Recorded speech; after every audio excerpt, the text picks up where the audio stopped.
Amen. Quick, fast, and in a hurry. Yeah. Certain stuff you ain't got to pray about. Certain stuff you ain't got to pray for the pastor. You can pray for me, but pray for me while you're leaving. A lot of pastors ain't gonna tell you that. Amen. Ain't no sense in me going to hell and you going to hell too.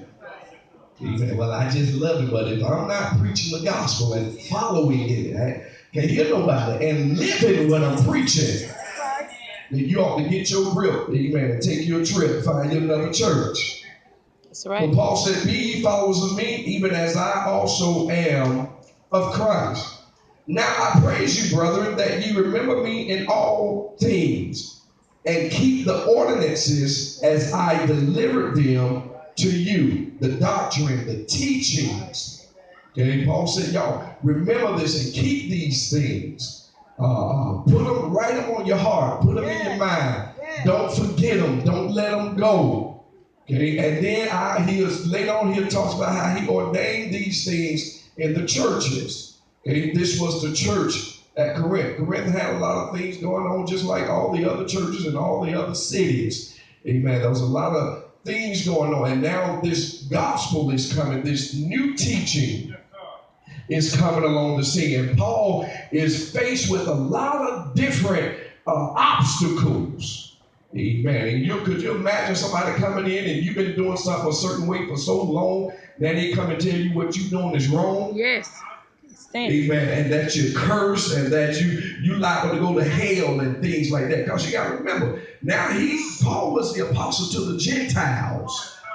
Okay, they did not know the law. They did not know the rule. They didn't know God. Amen. They didn't know God. They didn't have a relationship with God. They were just put out, in other words, when it concerning the things of God. Paul said, keep these ordinances as I delivered them to you. Now look at verse 3. But I would have you know that the head of every man is who? Christ. And the head of the woman is the who? Man. And the head of Christ is who? God. Divine order. Brother Munn, divine order. There's a way God has an order in which he do things. Okay, in the church, there's an order. Okay, nowadays here in the black church, especially the Pentecostal church, in these latter years, we start to call it protocol. That's right. Amen.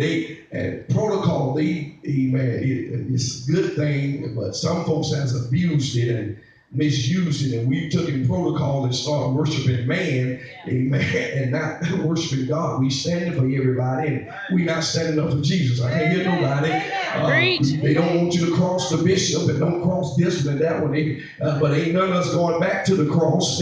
Y'all ain't saying that to me. Ain't none of us referencing the cross, but don't you cross the bishop. So, man, whatever. Amen. If I got to go to the bathroom and he's standing in the way, I'm going to... Screw me. Whatever. Amen. I'm telling y'all, some of y'all don't know nothing about that because you're in here, but some of us know about that tight stuff. Amen. And if it's come idolatry, amen, we worshiping the creature more than we do the creator. We'll stand for man, but we won't stand up for God on our job. Amen. God got a problem with that. Y'all ain't saying nothing. All right. When the bishop walked in, everybody want to stand and clap and all that, but we won't clap and say nothing for the Lord. God has a problem with it.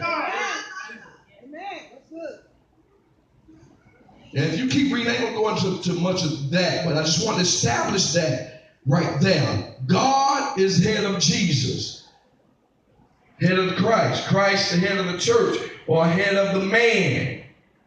Man is the head of the woman. Would y'all agree? Yes. And in the family structure, next you have the children. Amen. And let me drop this bomb. Pastor don't come before your husband. You got this on tape, Sister Tate. Yes, I got it. Pastor don't come before your husband. You come to church and you want to serve the pastor, but at home you won't cook that man no collard greens. You out of order. Don't make him no eggs. Don't make him no eggs. Y'all don't like my preaching already? I'm at the third verse. You want to come in here and serve me and give me peppermints and all that. You know your husband breath stink. The charity starts at home. You know that man breath stink. Hey, man, help him out. You want to come here and take care of me, but you don't take care of your husband at home. Right. You're wrong, and you out of order. Yeah, I said it. Preach, Bishop. That's why these pastors sleeping around with the members and the sisters in the church. Amen. Because they run to him, they pacify him, every beck and call, whatever he wants, they doing it for him, but they won't take care of their man at home. Your first man of God ought to be your husband. Y'all. That's right. What? By that sea. That's right. We visual creatures. All that loving it, that's women. Women like that part. Amen. That's true. That's true. That's true. That's true. That's true. Yeah, correct. Me and my wife was eating a good dinner the other night. She said, boy. Tell it, Bishop. Tell it. Sometimes in marriage you have to remind each other. Uh-huh. That's right. Because you have an adversary that likes to come in and try to disrupt things. That's right. That's what he does. But we were having a nice dinner. We just reminded each other No. on what we expect from each other. Amen. And as a man, as the pastor, I had to remember I was her husband first. Amen. And at that time, she didn't want to hear no pastor message. She wanted to hear her husband. Y'all ain't saying nothing.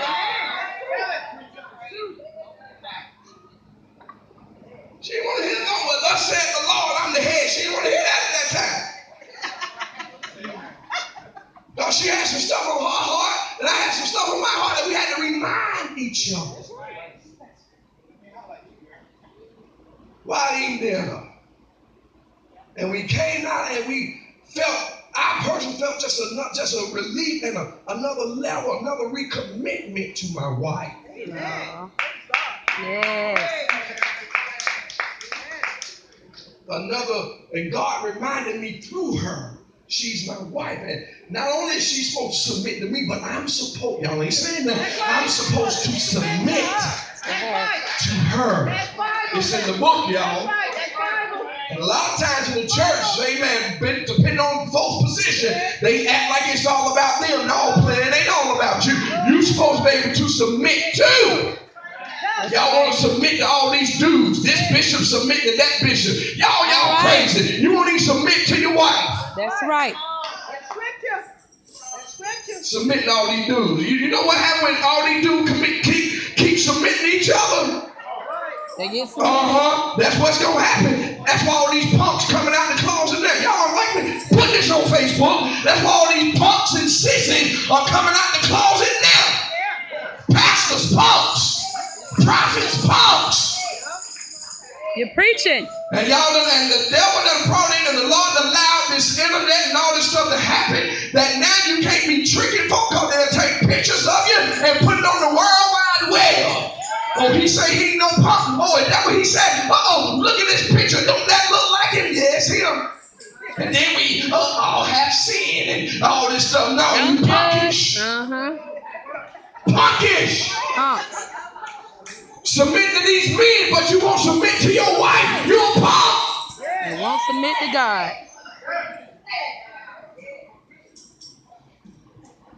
Don't need a whole bunch of men around me.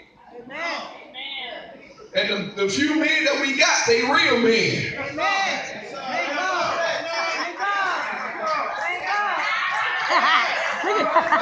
All right. Real men. We got about 25 good men in here, but when a real good man shut up and say something, like, yeah, Pastor, y'all ain't saying that. Put this on Facebook. Put this around. Turn it around so they can see y'all. Come on. All the teenagers, you a real man and you know it. Stand to your feet and clap your hand. Let everybody know. Real man. Don't need no man in there helping me change and wiping me down. That's punkish.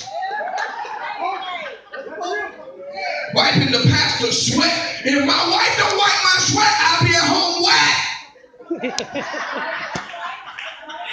Take care of your man of God. No, take care of your woman of God. Take care of your wife. Pops. What you want from the bar, Bishop? My man of God. Pops. You won't take care of your wife. That's right. And your children. But you want to stay in the church and be somebody's armor bearer and take care of some bishop, some pastor? You punkish.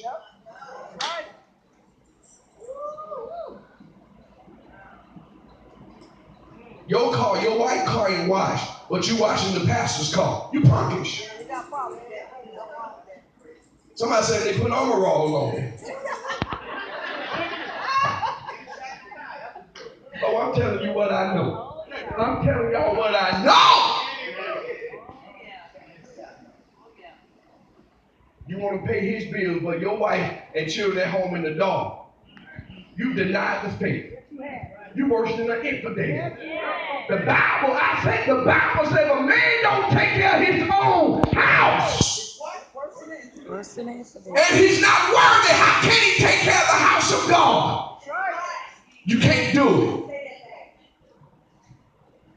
Divine order. You got to run to the church. You at church all the time. That's the reason why we don't have church, y'all, every day of the week. Family is important. That's right. There's a reason behind this. Because I know what it's like. I know what it's like to be involved in something in the school and in the community. And those that you think should be there to support you, not there. Because they involve so much with the church. And that's why we got a lot of folks, especially my generation, they don't even go to church no more because of how their parents were bringing them up. It was all about church. Everybody here that know me, that's been here in a while, any length of time, you know if your child got something going on at school or in the community, you already know. Ain't no sense you show up. Go support your children. That's right. That's right. You always say it. Support your babies. We gonna be here. The church gonna be here. I'm gonna be a hypocrite to tell y'all not to, and y'all know I do it all the time. You know I'm not here now on Tuesday because I'm out, amen, with my children. We don't have a Friday night service because I already know we're going to be out doing things in the community. Is family important? Yes. So he says it's good for a man not to touch a woman. Nevertheless, look at verse 2. To avoid fornication, let every man have his own girlfriend. Wife. You sure that don't say girlfriend? No girlfriend. So if Paul trying to tell me I should be touching my girlfriend? Yeah. Because you shouldn't be. He said Your wife. What about my fiance? Should we be touching? Your wife. No. He said a boy. Not your life partner either. Your wife. What do you say? Life partner? That life partner? That's what they be saying. We've been together 30 years. Exactly. Your wife. Even the courts acknowledge us. Yeah, the courts ever called the court acknowledge homosexual marriage. That don't mean God acknowledges it. That's right. Preach, Bishop. So to avoid fornication and to avoid going to hell. I know churches don't preach about hell now, but we still do. So to avoid going to hell, let every man have his own what? Wife. And let every woman have her own boyfriend. Husband. Sugar daddy. Husband. Pimp daddy. Husband. Cool daddy. Husband. Bill daddy. Husband. They got daddies to pay bills. Can you pay my bills? Your own husband. That's true, Bishop. That's true. Y'all want me to help us? Say, help us, Pastor. Help us, Pastor. You got to have your own husband, women. Your own husband. Not nobody else's. Okay, the church, we don't operate like the world. That's right. We don't operate like Monique and them and Hollywood. We don't have open marriages. That's right. Preach it. They got a new show, The Preachers, and they